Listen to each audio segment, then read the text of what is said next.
Mga kalods, tayo magluto naman ngayon ng I love dried Mickey. So, pinakita lang natin na dried Mickey yan mga kalods. So, ayan, meron po tayo ditong bawang. Ayan po ang ating magiging pinakasibuyas, ang leeks, ang ating chicken breast. Niwalay po natin ng chicken bones. Ang gagamitin po natin ay Mamacita's oyster sauce, chicken nor, paminta. Ito po ay chicken balls at ang celery. Tara po mga kalods, magluto na tayo para makakain na tayo agad. Ayun na nga mga kalods, ay simulan na po natin ang pagluto ng ating dried Mickey mga kalods. Unahin po natin ang ating squid balls. Nasa sa inyo po yan kung gusto niyo po ng squid balls o fish ball. Ayan po. Unahin po natin i-prito ng bahagya ang ating squid balls o fish balls o gusto niyo mo ng chicken ball. Kami po ang pinili namin mga kalods ay ang chicken ball. Bakit po natin siya bahagyang ipinrito? Para hindi po siya madaling masira at masama-sa. Mabilisan lang po yung mga kalods.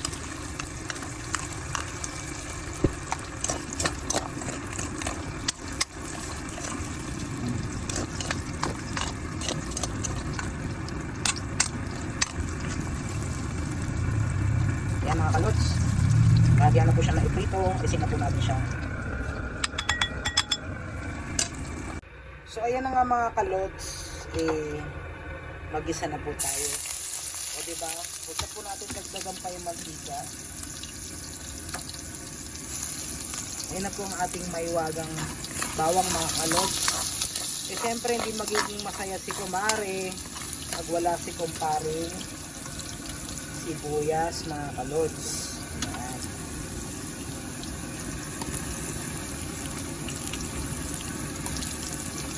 Pagsamahin na po natin sila agad mga kalodi.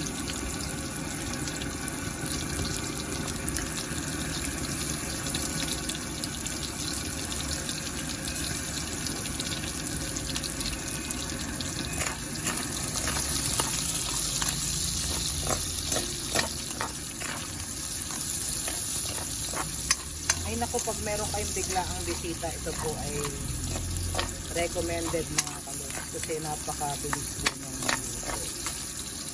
Tapos saka natin ilagay yung ating buto muna po ng chicken kasi meron pa po yung ipagmamantika pa yan.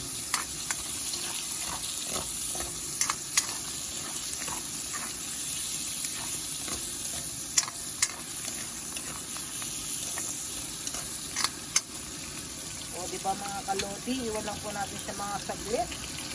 Kaya na nga mga kalods, medyo nagisa na po ang ating konting buto.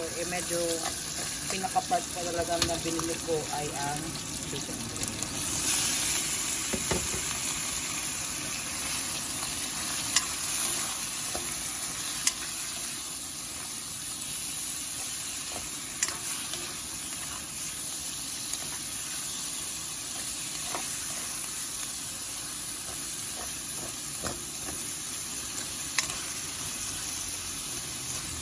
Ayan ang mga kalods, ito po natin ang ating chicken breast, saka po natin siya lagyan ng pampabango ang patis.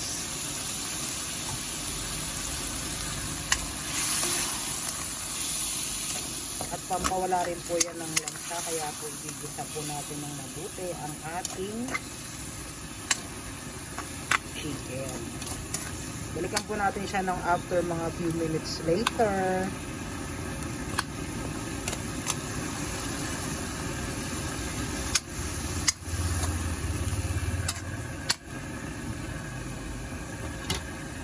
Kaya na nga mga kalodi. Luto na po ang ating chicken.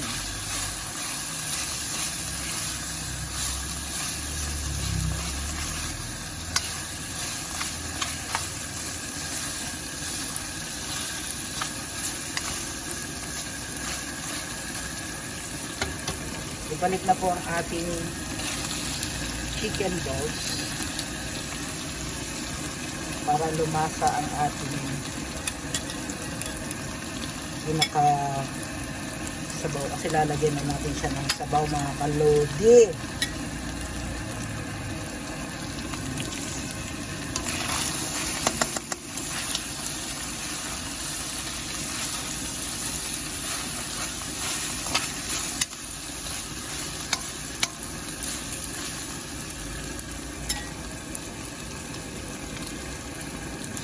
Lagyan po natin siya ng konting sabaw.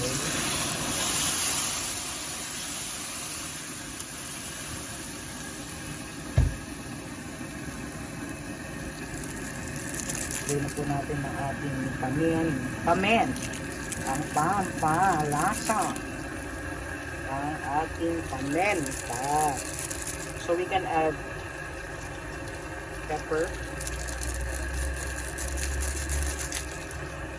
then a little bit more of patis.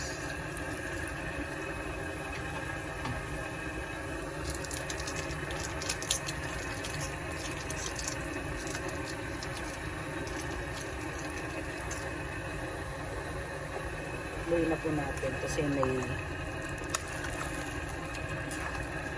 sayaan lang po natin ulit sa mga after few minutes later. Alligator. Mga kalods, ayan po ang ating celery. Lain po natin ng tangkay.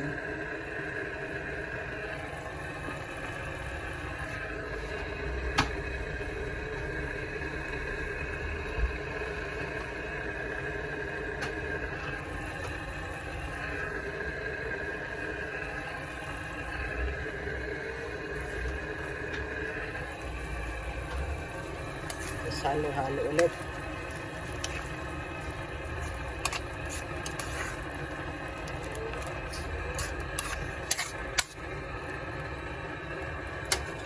Then, lagay natin ang ating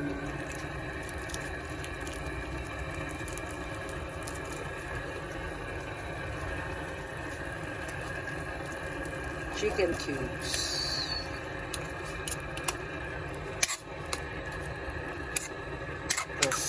Balikan po natin siya ulit after a minute later. Alligator. So ayan na nga mga kalodi.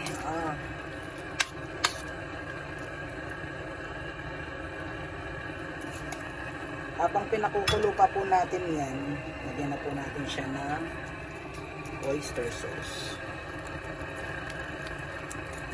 Maliit lang kasi may alat na po yung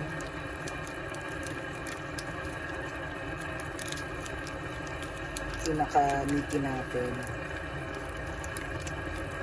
Hindi po siya katulad ng bihon. Kailangan pa talaga ng toyo. Ang pinaka-miki kasi po may lasa na yan. Ito po optional, naglagay po tayo ng retsin.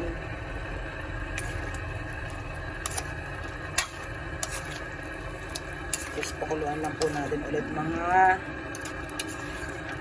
kalodi. Nung mga kalodi, niwalay po natin yung ibang laman para po mag-focus yung lasa ng ating miki dito sa ating sabaw. So lagay na po natin ang ating miki mga kalodi.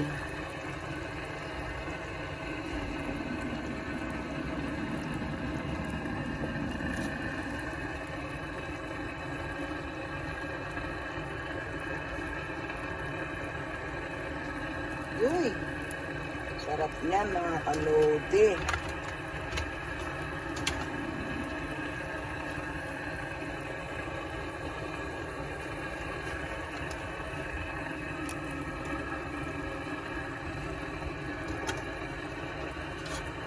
Saka natin halu-haluin mga kalodi.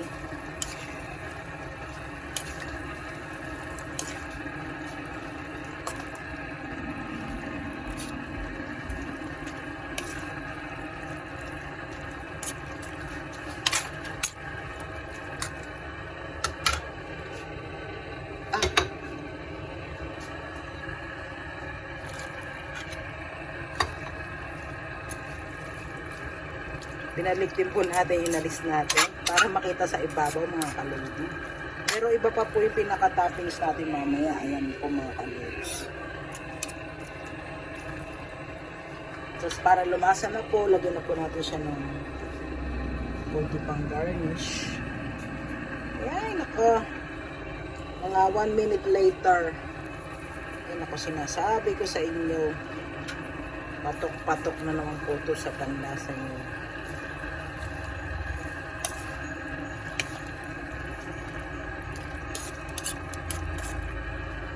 Kasarap niyan, sabi nga nila. Lagyan po natin.